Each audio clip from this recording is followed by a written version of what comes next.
All right, hello, ladies and gentlemen. And in today's episode, we are talking through 6 different pack workouts a mountaineer can use in their training. Now, when it comes down to training for mountaineering, doing pack work and pack training is a fundamental workout for everyone. Whether you are carrying a relatively light pack, a super big pack, or anything in between, loading up your body in a specific way is going to be super relevant for you.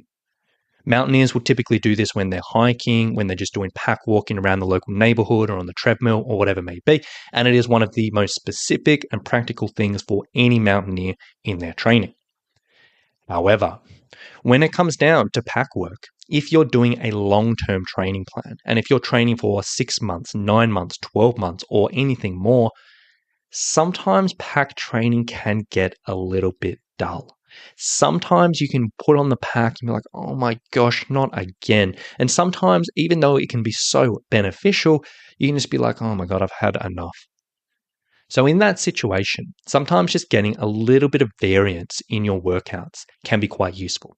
And whether you once every 4 weeks throw something slightly different in, or whether you do a training phase of 3 or 4 weeks and you do a slightly different workout before you go back to your pack training, having a little bit of variance and a little bit of variety can be great for motivation. On top of that, can also be very useful for just pushing the body in slightly different ways and giving the body a little bit of different challenge. So today, on this note, I want to share with you 6 slightly different approaches to pack training, which are just slight variants of the typical put on a pack and go out and walk. These can be useful to slip in training in many different situations, and hopefully it gives you a few ideas. So the first session, or the first pack walk we want to talk about, is what I call tempo walking. So essentially, most loaded pack walking, we're just doing it at a normal pace, just cruising along for an accumulated amount of time. Now, tempo walking is essentially just alternating speeds between quicker walking and faster walking. So you'll walk maybe for 40 minutes, 60 minutes, whatever it may be. You might do 2 minutes of just normal pace walking, 2 minutes of slightly quicker. Now, the benefit of this is it is still going to be a relatively low intensity workout. It's not a run. You're not pushing yourself. You're not absolutely flogging yourself. So it's still going to fall into our conditioning of aerobic conditioning. But it can just be enough just to mix up the workout, give you a little bit of variance to keep things interesting, and just give the body just a little bit extra challenge just to push it forward. Now, for this, you can really do any type of intervals. You can do 2 minutes on, 2 minutes off, 3, 3, 4, 4. You can even do 1 minute quick, 1 minute slow, whatever it may be. Or alternatively, if you hate using a timer in these workouts, you can do the fartlek approach, where you basically just walking. You look at a landmark in the distance and you're like, yep, I'm going to go quick to that. Get to that landmark, then slow things down. Do that for a minute, then pick out another landmark and away you go. It's the same thing. Tempo walking, very, very simple. And with the pack on the back, it's just an easy way of bumping things up.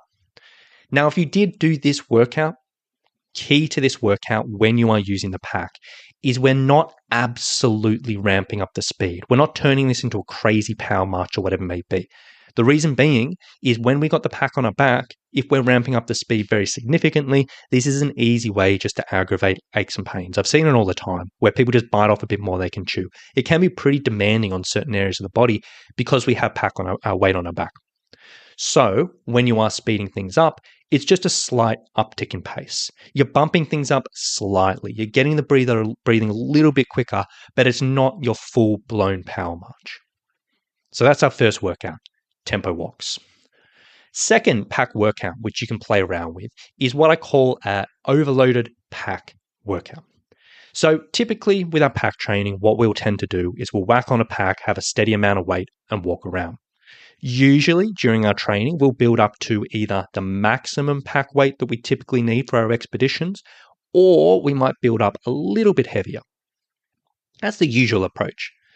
Now, the overloaded pack walk is essentially the idea behind this is we are going to be loading up the pack with a weight which is significantly heavier than what we would expect on the expedition, and also loading it to a point which is so heavy that we don't really want to carry it for a full session. So we don't carry it for full session, but we slowly decrease it as we go through. So essentially how we do this, very, very simple. We get a big old backpack. We get a few water jugs or dry bags full of water or whatever it may be, load up the backpack.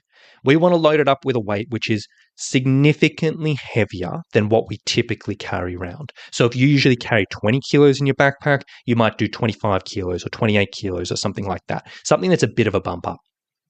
Then essentially what we're going to do, we're going to start walking. And let's say this is a 60-minute session and we're just doing a 60-minute walk. For the first 15 minutes, you carry that full pack weight. You just cruise along, steady state. At the 15-minute mark, you're like, oh, I've had enough of this weight. Then we dump a bunch of water out. We'll dump 2 or 3 or 4 liters out so it gets lighter. Then we walk for another 15 minutes. Then we dump 2 or 3 or 4 liters out, walk for another 15 minutes. And the idea behind this is we start at a weight, whatever is kind of uncomfortable for you, and we just dump and dump and dump. So we get this overload of weight initially. But because we're reducing it down, it ends up being doable for an extended period of time. Now, you may do this over 60 minutes, 90 minutes, 2 hours. You can even do this when you're hiking as well, if you want to do a full 4-hour, 5-hour, 6-hour hike similar to this. And the weights themselves will vary from person to person, but you get the idea. Simple thing where you can just break things up. The third workout I want to talk about, a little bit of a different one, but it can be pretty effective in small doses, is what I call a varied pack carry. So for this particular session, we're usually going to do relatively short. Might be 30 minutes, 40 minutes, 60 minutes. You might do this on a short local trail if you really were super motivated, but it's not going to be a very, very long workout. Now, what we're going to do, we're going to load up the pack with a reasonable amount of weight. We're going to walk normally for 5 minutes. Then at the end of the 5 minutes, we're going to take the pack off and we're going to carry it slightly differently. And every 5 minutes, we're going to vary how we carry the pack. So examples of this, 5 minutes with the pack on your back. 5 minutes just holding the pack in your arms at your belly. 5 minutes holding it under one arm. 5 minutes holding under the other arm. 5 minutes on one shoulder, 5 minutes on the other shoulder, 5 minutes wherever, holding it in your hand. And just varying and varying and varying. Now, the idea behind this is pack on the back is the most comfortable way you'll carry a pack because it's designed for that. It sits nicely, this and that. So when we're carrying it in other areas, number one, it's going to be uncomfortable, add a whole bunch of extra challenge. Number two, it's going to change different working muscles and give slightly different muscles a solid challenge. And number three, it also adds a significant stability challenge for us because if you're resting the pack on one shoulder, the body's going to have to fight to stay upright and not tip over. So it ends up being an interesting core workout. This very pack walk, I wouldn't do it on anything that's too complicated in regards to terrain, but it can be a good option. Number 4, and this kind of builds off the varied pack carry, it's very, very similar, is we're going to do a pack circuit. So typically I like to do this around like a sports oval. So something that's just got like four sides, and they've got corners. And what we're going to do is very, very similar to this, but we're going to add a few little exercises in. So how this works, you set up on your oval. You start on one side. You walk along one edge, holding the pack in one way. As I said, might be on your back, might be on your arms, shoulder, whatever it may be. When you get to that corner, then you do 10, 15, 20 repetitions of some type of strength exercise. You may do squats with your pack on your back. You may do glute bridges with the packs on your hips. You may do Romanian deadlifts holding the pack. You may do squat presses. You may do shoulder presses. You may do push-ups or whatever it may be. Doesn't really matter. But you do 10, 15, 20 repetitions at that corner.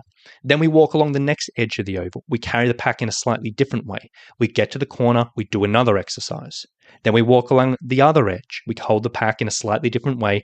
Yada, yada, yada. And essentially every single time we go around the different sides of the oval, we hold the pack in a different way and we do a different exercise in each corner. Now, this particular workout is not designed to really push your strength forward because it's a little bit awkward. We're not really really challenging the weight, and it's not designed to replace a strength workout.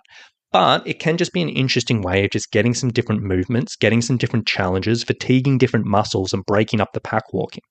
And if you wanted to extend this into a longer session, you could even do a 30-minute pack walk to a local oval, do this for 30 minutes, and a 30-minute pack walk home. That ends up being a nice 90-minute workout or whatever it ends up being, but it's just a nice way to break things up.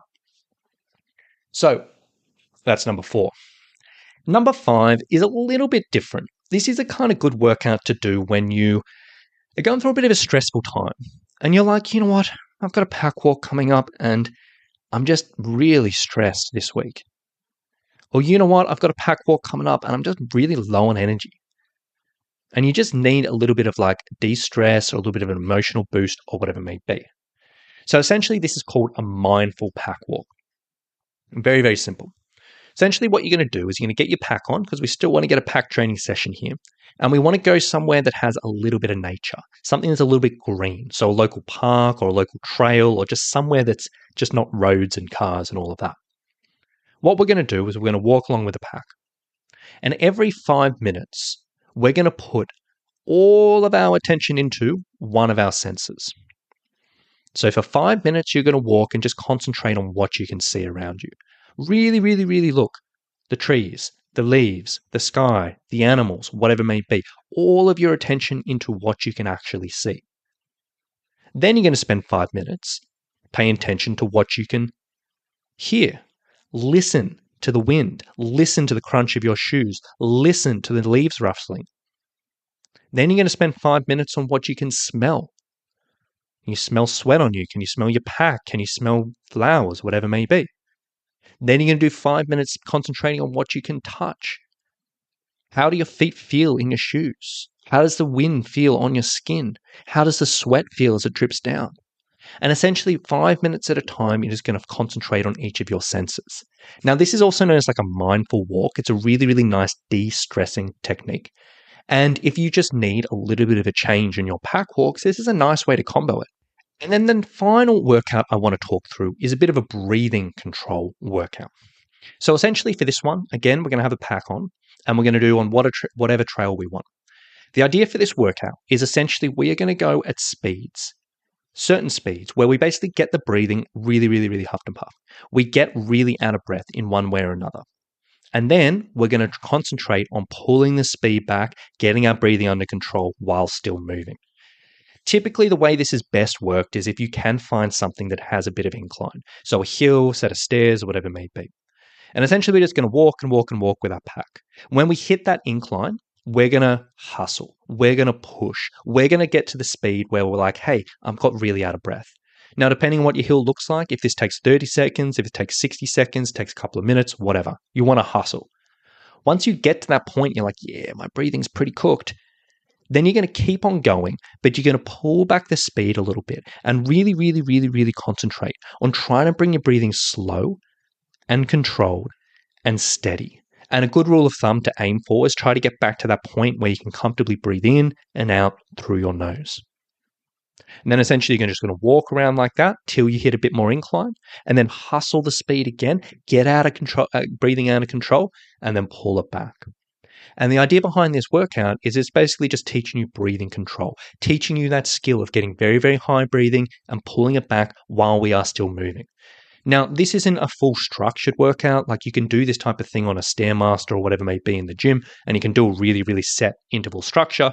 But you can also just throw this in a bit more casually in your pack walks. So if it doesn't have to be certain lengths or whatever it may be, but just where you find and what you have access to.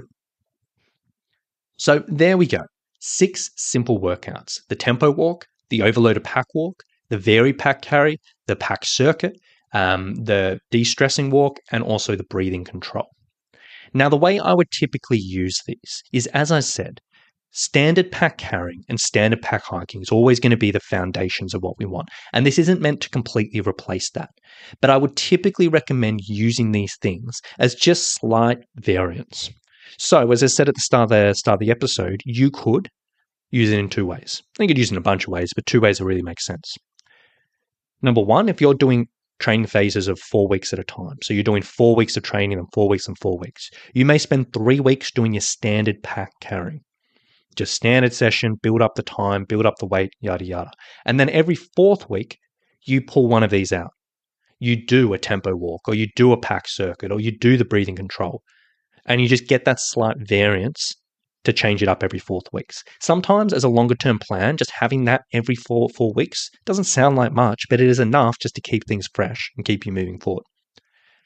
Alternatively, You could use this, as I said, like as just different training phases. So if you were doing a training phase for 3 or 4 weeks, you may do 3 or 4 weeks of just a normal standard pack workout, flat walking or hill walking or whatever it may be, and then 3 or 4 weeks of one of these.